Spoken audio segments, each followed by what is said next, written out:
We have all got a problem with anger because since we were children, we were all taught to suppress our anger, that anger is bad, we can never show it, and we haven't learned how to release anger in a healthy way.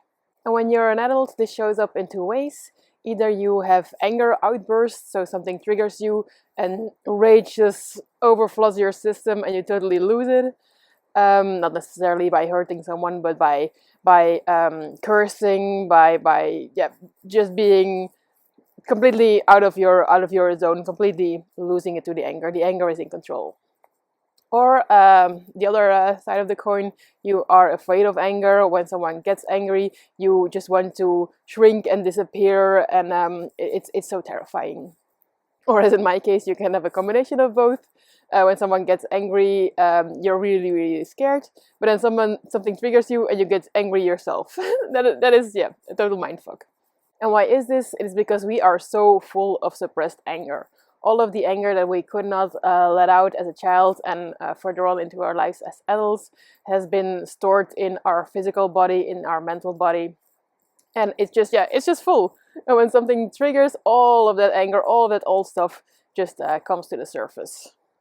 But it's not released, because when you're over flooded with anger, this is not a way to release the anger. It's just a way to let off some of the steam so that the kettle isn't over boiling anymore. But it's not emptying the kettle itself. So how do you release anger in a healthy way? First very important part is shadow work. It's working on your triggers. So becoming aware when anger triggers you by becoming angry yourself or by becoming scared. But I'll make a separate video on that, on trigger work and shadow work. Here I'm going to talk more about all that old anger that is inside of you, how to release that one.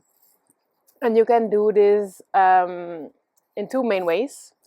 It's both are physical, because the anger is really stored in our physical bodies and we need to release it in a physical way. And first way is by making sound, and the second way is by making physical movements. And I have two videos on how to channel your higher self, how to channel sounds in the form of light language, and how to channel physical movements. No coincidence there. So you can watch those videos later. I will link them in the description. And you can use this channel that you have with your higher self to release the old suppressed anger, as I said, either via sound or via movement. But even though I have those videos, you don't necessarily need to use the channel to your higher self. If you cannot make the connection yet, that is perfectly fine, because as I said, the anger is stored in your physical body. You can just make the connection to your own physical body here, which will be easier, and you can release the anger from that side. So you can either go upwards and let your channel guide you in releasing, or you can go downwards, so to say, inwards to your physical body and just take what's in there out. And how do you do this?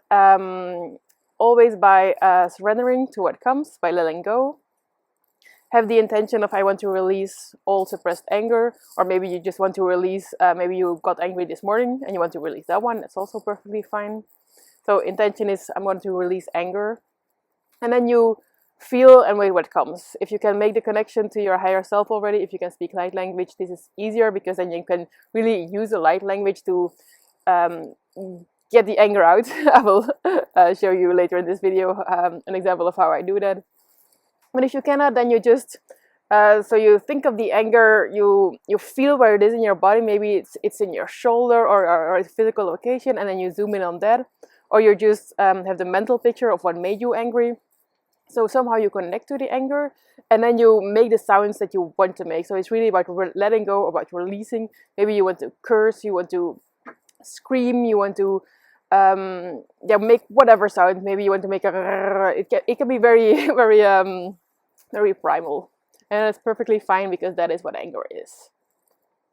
Also important here is we've been taught that anger is a very bad thing, a very negative emotion, that it's not allowed.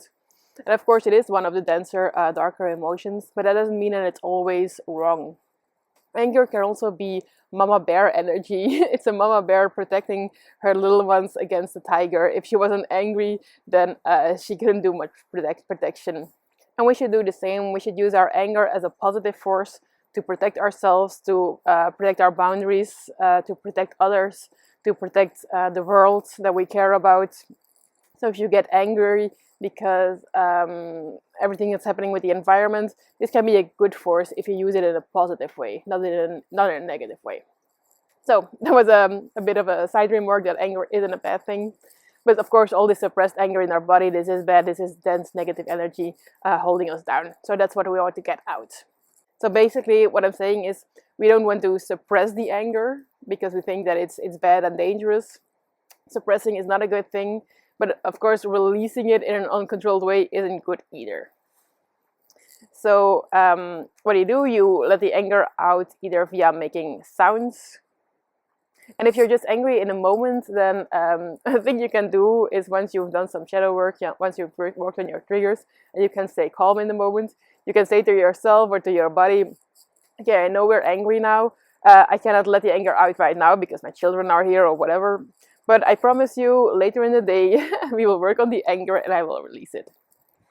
And then later in the day, when you still have a moment for yourself, you release the anger either via making sounds, possibly speaking light language, or physical movements, or both. Physical movements exactly the same. You just let your body move the way it wants to. Maybe you want to stamp your feet. Maybe you want to make fists. Maybe you want to even attack the air. All is good. Just follow what your body wants to do. So by focusing on the physical sensations of the anger or on the mental image of the thing that made you angry, or by channeling your higher self and following the movements that they guide you to make. All of them are perfectly fine. And this is an important thing because all of this stored anger is really closing off our hearts. It's really a dense circle of dark energy around our hearts. And I have a separate video which I will link below in which I explain why it is so important to open up our hearts. Our heart can be the way to connect with our higher self and also with the world around us. So really work on that old energy, try to get it out as much as possible. Of course, you don't have to do everything, and you don't have to do everything in one day or 1 month. You don't have to get obsessed by this. But when you feel that you have an issue with anger, with that you get angry yourself, or that you get triggered by anger and get afraid, then working on this old stored anger will really help you. And as I said, I will give an example of how I release old anger via light language. So what I do is I just connect with my higher self and just have the intention of I want to release old anger now. Let's see what comes.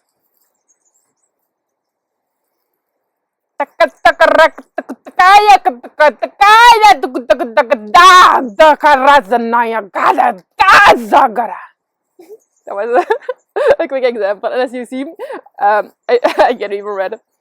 I sound really angry, but I am not. I am perfectly calm and happy, and I even think it's funny when I'm doing a thing like that. So it's a really fun way to release the old anger.